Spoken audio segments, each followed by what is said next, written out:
আপনারা জানেন যে বাংলাদেশের 2024 সালের জুলাই আগস্টের যে বৈষম্য বিরোধী আন্দোলন ছিল তারই ধারাবাহিকতায় 5ই আগস্ট এই বাংলাদেশ থেকে স্বৈরাচারী শেখ হাসিনা সরকারের পতন হয়েছে। তাই আমরা তার বর্ষপূর্তি উপলক্ষে আমরা মাসব্যাপী বাংলাদেশের সমাজতান্ত্রিক দল বাসদ এই বর্ষপূর্তি উদযাপন করছি এবং তার ধারাবাহিকতায় আজকে আমাদের এই 5ই আগস্টের আজকের এই বিক্ষোভ সমাবেশ ও গণমিছিল আমরা যেটা বলেছি আমাদের বক্তব্যের মধ্য থেকে যে বৈষম্যের বিরুদ্ধে আমরা আন্দোলন করলাম।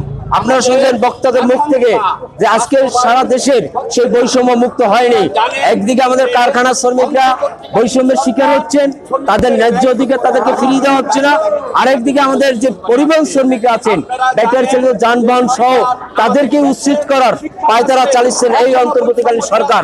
আমরা আবার আমার দেশের সম্পদ ওই নিউমোরিং টার্মিনাল যে বন্দর বাংলাদেশে মানবিক করিডোরের নামে যে অস্ত্র পাচারের রাস্তা তৈরি করছেন এটাও আমরা বিরোধিতা করছি যে এই আমার দেশের সম্পদ কোন বিদেশি সাম্রাজ্যবাদের হাতে তুলে দেওয়া যাবে না। আমার দেশের সম্পদ আমার দেশেই আমার রাষ্ট্রের মানুষই পরিচালনা করবেন, সেই দিকে তাদের অব্যাহত রাখার জন্য আমরা আহ্বান করব এবং এই অন্তর্বর্তীকালীন সরকারকে বলবো যে আপনার 1 বছর পূর্ণ হয়েছে, আপনি যত দ্রুত একটি নির্বাচনী রোডম্যাপ ঘোষণা করে নির্বাচন দিয়ে সুস্পষ্টভাবে নির্বাচন দিয়ে নির্বাচিত সরকারের হাতে এই রাষ্ট্র তুলে দেওয়া আহ্বান আমরা জানাচ্ছি।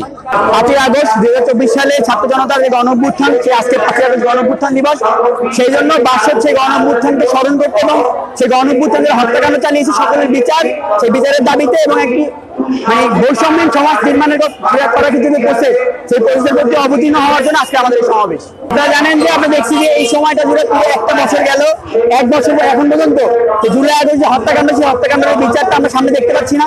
আমরা যে বৈষম্য বিলোপের কথা বলছি সেই বৈষম্য বিলোপের জন্য প্রাথমিকভাবে যে সূচনা আমরা দেখতে পাই না।